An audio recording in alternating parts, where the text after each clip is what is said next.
لوگ کہتے ہیں کہ ون آف دی ریزن تھی جو ججز کو ناراض کرنے کی وجہ تھی وہ آپ کی قیادت کے لوگ تھے بار عدالت کے باہر کہ روز ایک ایسی پریس کانفرنس کر رہے ہیں. کیا یہ بھی حقیقت ہے؟ دیکھیں نا وہ تو ایک ثانوی بات ہے. میں ثانوی کیسے ہے؟ نہیں سنیے، اگر میں آپ کے خلاف بہت غلط لفظ استعمال کروں تو آپ کو دکھ تو ہوگا. وہ بات آپ کی ٹھیک ہے، لیکن وہ جو سارا ایپیسوڈ تھا وہ ان پریس کانفرنسوں سے بڑا تھا. ایک فیصلہ کر لیا گیا تھا اس وقت کے چند ججز نے اور چند جنرلز نے یہ فیصلہ کیا تھا کہ نواز شریف صاحب کو ہٹانا ہے. وجہ یہ تھی کہ نواز شریف صاحب ان کی بات مان نہیں رہے تھے.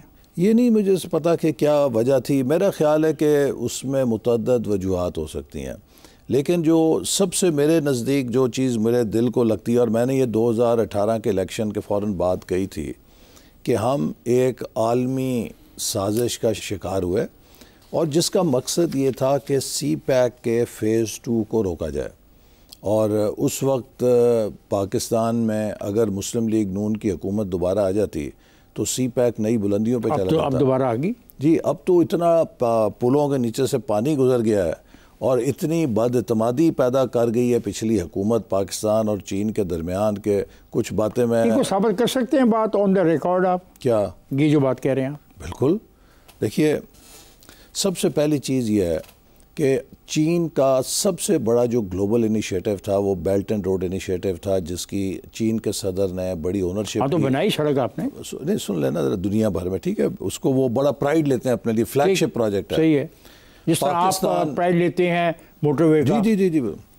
پاکستان کے وزیر ریلوے، پاکستان کے وزیر مواصلات اور پاکستان کے وزیر تجارت، ان تینوں نے سی پیک منصوبوں کے خلاف بیہودہ من گھڑت الزامات لگائے کہ اس میں بڑی کرپشن ہوئی ہے، اس میں بڑے مہنگے قرضے لیے گئے ہیں.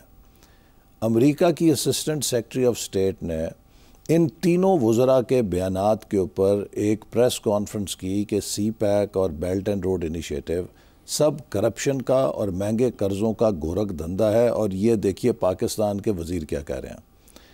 چین کے اندر اس چیز کو بہت محسوس کیا گیا. انہوں نے کہا کہ وہ جو ایک کہاوت نہیں ہے یو ٹو بروٹس، کہ آپ تو ہمارے سب سے قریبی دوست ملک ہیں.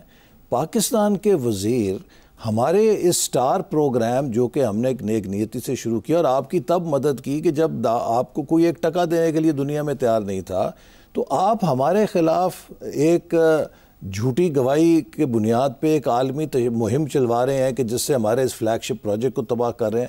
آئی تھنک اس نے اتنا دھچکا دیا ہمیں.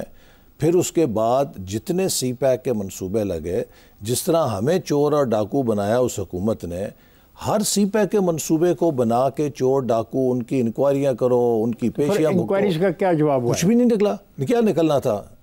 دیکھیں نا جو کیسز جن منسٹرز کی آپ بات کر رہے ہو ان کے خلاف آپ نے کیا ایکشن لیا؟ وہ بھاگ گئے سارے. اب اچھا بھاگ گئے. اچھا اب سوال یہ ہے کہ میرے خلاف انہوں نے مقدمہ بنایا. آئیں گے اس پہ آئیں گے، جب وقت آئے گا بھی وہ سوال ہے ہمارے پاس. کیا نکلا اس کے بعد؟ سوال جواب دینا. اسی طرح ہر وہ مقدمہ جو انہوں نے بنایا اس میں سے 4 سال ان کے پاس حکومت تھی، ایجنسیاں ان کے پاس تھیں، نیب ان کے پاس تھا، اینٹی کرپشن ادارے ان کے پاس تھے. 1 روپے کی کرپشن کہیں ثابت؟ چلو 4 سال کو تھوڑا عرصہ تو. آپ یہ کہتے ہیں کہ سی پیک کو ناکام بنانے کے لیے وہ ساری فضا جو بنی تھی. میں آپ کو ایک مثال دیتا ہوں افتخار صاحب. دیکھیے یہ چھوٹی بات نہیں ہے. 2017 میں اگر آپ کراچی سے اسلام آباد پرواز کر رہے ہوتے نا، ہر جہاز میں آپ کو 10-15 چائنیز بزنس مین نظر آتے. آپ اسلام آباد آتے، ہر سیکٹر میں ان کے دفتر، نہیں بڑی اہم بات ہے، کھل گئے تھے.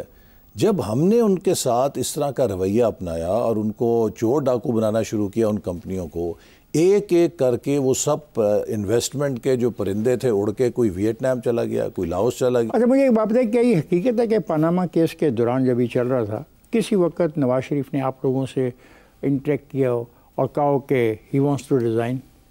میرے علم میں نہیں ہے کہ اس کا، میں تو کسی ایسی مشاورت میں نہیں تھا. نواز شریف کی جو حکومت ختم کی گئی، آپ بطور ایک لیگی کارکن سمجھتے ہیں کہ آپ کی بھی کوئی غلطی تھی؟ دیکھیے ہماری ہر حکومت کے حصے کی کہا جاتا ہے کہ جو آخری کیبنٹ میٹنگ تھی اس میں چودھری نثار واز ویری فیوریس. دیکھیں چودھری نثار صاحب نے اس وقت جو کیا وہ ان کا اپنا فعل ہے. وہ انہوں نے نواز شریف صاحب کو ٹارگٹ کیا. میرے نزدیک نواز شریف صاحب کی کوئی ایسی غلطی نہیں تھی کہ ان کو نااہل کیا جاتا، ان کی حکومت کو ختم کیا جاتا۔ 2017 میں نواز شریف کو نااہل کر دیا گیا، آپ ریزن بتا رہے ہیں کہ اس کے پیچھے بین الاقوامی سازش بھی ہو سکتی ہے تاکہ سی پیک کے پروجیکٹ کو نقصان پہنچایا جائے۔ 2022-23 میں واپسی کی راہ جو ہے ان کی ہموار ہوتی ہے، کیا حالات بدل گئے یا یہ غیر ملکی طاقتوں کی کھیل ہے کہ ان کو پھر موقع دیا گیا؟ دیکھیے، جو پاکستان کے ساتھ ان 4 سالوں میں 18 سے 22 میں ہوا ہے، جس طرح ہماری معیشت آ گئی بینکرپسی کے دھانے پہ، جس طرح خارجی محاذ پر ہم تمام دوستوں سے محروم ہو گئے، جس طرح پاکستان داخلی طور پہ اندر سے پولرائزیشن کا شکار ہو کے کمزور ہو گیا، جس طرح ہمارا انتظامی ڈھانچہ اس پالیسی کے نتیجے میں ختم ہو گیا۔ نے حمایت کی نہیں، پاکستان کے اندر میں سمجھتا ہوں کہ جو مربی تھے عمران خان کو لانے والے اور جو اسٹیبلشمنٹ جس کی چھتری کے نیچے وہ آیا تھا، انہوں نے ریویو کیا اور کہا جی کہ ہم اب اس کھیل کا حصہ نہیں بن سکتے۔ جو ہی انہوں نے اپنا ہاتھ اٹھایا وہ ریت کے قلعے کی طرح گر گیا۔ تو یہ کہنا درست ہوگا ایسن کے جنرل باجوہ نے شریف خاندان کے مقدمات ختم کروائے؟ بالکل نہیں، عدالتوں سے ہوئے، لیکن یہ کہنا درست ہے کہ جنرل باجوہ کو اپنی غلطی کا احساس ہو گیا کہ ملک ایک کھائی میں گر گیا اور وہ مزید اس ملک کی تباہی کے میں حصے دار نہیں بن سکتے۔ انہوں نے جو ہی عمران خان سے اپنی چھتری ہٹائی، عمران خان ایک ریت کے قلعے کی طرح گر گئی۔ لیکن آپ یہ بھی تو دیکھیں نا کہ آپ نے جب یہ کہا کہ ووٹ کو عزت دو، لیکن آپ بعد میں پھر اقتدار میں ایسے آئے کہ اس نعرے کو آپ بھول گئے جس کے نتائج آپ کے الیکشن میں بھگت لیے۔ دیکھیے، ووٹ کو عزت دو کا نعرہ کیا تھا؟ ووٹ کو عزت دو کا نعرہ 2018 میں اس وقت اٹھا کہ جب پاکستان کی اسٹیبلشمنٹ نے مسلم لیگ نون کے خلاف عمران خان کو لانے کے لیے ایک پورا کھیل کھیلا، اور جب پاکستان کی اسٹیبلشمنٹ نے اور DGISPR نے کھڑے ہو کے یہ اعلان کر دیا کہ ہم نے فیصلہ کیا ہے کہ ہم اب سیاست میں پولیٹیکل انجینئرنگ کا حصہ نہیں بنیں گے، تو میں سمجھتا ہوں کہ یہ ووٹ کو عزت دو نعرے کی جیت تھی۔ اوکے، چلیں، اب آپ منسٹر ہیں، یہ ایک ڈاکومنٹ ہے جس پہ آپ کے دستخط ہیں، یہ آپ کا معاہدہ ہے جو آپ نے تحریک لبیک یا رسول اللہ کے ساتھ کیا۔ آپ اس کا سارا الزام میجر جنرل فیض حمید پر کیسے عائد کر سکتے ہیں جبکہ آپ خود بھی اس پہ سگنیٹری ہیں؟ آپ کے ساتھ وفاقی سیکرٹری داخلہ ارشد مرزا بھی اس پہ سگنیٹری ہیں۔ تو پھر اچھا کیا آپ نے سوال کیا۔ دیکھیے، یہ بھی ایک بہت گھنونا کھیل تھا جو اس پورے جی مجھے پتا ہے، میں نے کیا ہے، میں آپ کو بتا رہا ہوں نا، یہ جو 2017-18 میں ہماری حکومت انوائنڈ کرنے کا کھیل چلا تھا، یہ اس کھیل کا ایک کھیل تھا جس میں TLP کو استعمال کیا گیا کہ ہمیں نعوذ باللہ ناموس رسالت کا مجرم بنا دیا جائے۔